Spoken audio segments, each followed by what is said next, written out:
नाशिक जिल्ह्याला अवकाळी पावसाचा तडाखा बसलाय। नाशिकच्या येवला, सिन्नर, निफाड भागात काल अवकाळी पाऊस झालाय। या पावसामुळे द्राक्ष, कांदा आणि रब्बी हंगामातील मक्याचं मोठं नुकसान झालेलं आहे।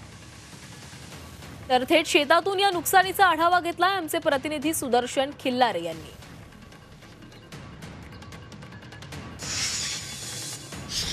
दक्षिणेत आलेल्या फेंगल वादळाचा परिणाम महाराष्ट्रात पाहायला मिळत आहे। महाराष्ट्रामध्ये वातावरणात अचानक बदल झालेला आहे।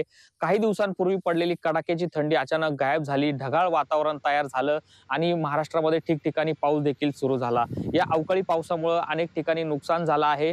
नाशिक जिल्ह्याला देखील पावसाने काल रात्री झोडपलं आहे। नाशिकच्या येवला, चांदवड, सिन्नर, निफाड भागामध्ये अवकाळी पावसामुळे निफाडमध्ये द्राक्ष पिकाचं नुकसान केलंय आणि येवल्याचं पीक कांदा, या ठिकाणी कांदा रोपाचंही नुकसान झालंय। आपण या ठिकाणी पाहू शकतो शेतामध्ये कांदा, लागणीस आलेला कांद्याचं जे रोप आहे त्याचं प्रचंड नुकसान झालेलं आहे। मला सांगा, किती पाऊस आला होता काल आणि कसं तुमचं नुकसान झालंय?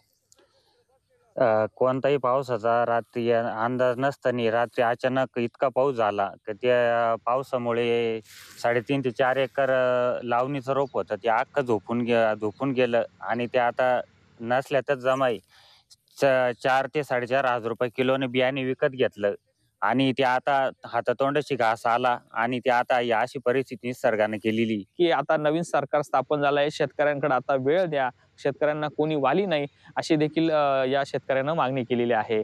सुदर्शन खिल्लारे, झी मीडिया, येवला।